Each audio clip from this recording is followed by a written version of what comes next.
Mazaka tokana moa araka fantatrasika no misehatra amin'ny fitsaboana amin'ny alalan'ny SORABE fa matetika foana fantaniana petrakin'olona dia milaza hoe fitsaboana silamo ve na hoe fitsaboana silamo ny SORABE da nitanikanao zao ilay izy hoe marina ve izany? Ya,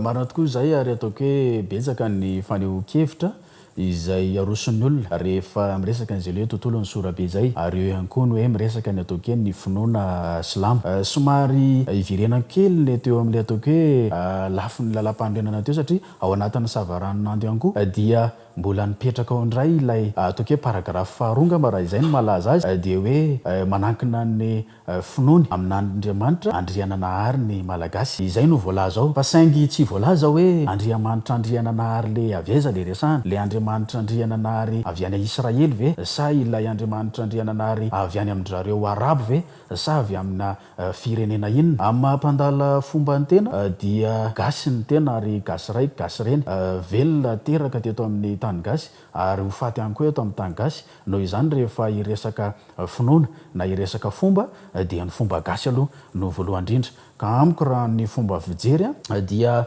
rehefa miresaka n'izay le hoe manankina ny finoana amin'Andriamanitra andriana nahary zay dia ilay Andriamanitra ny gasy zay no horesahana ary tokony tonga avy hatrany ho tonga ao anatin'ny saitsika izay le hoe lafiny izay.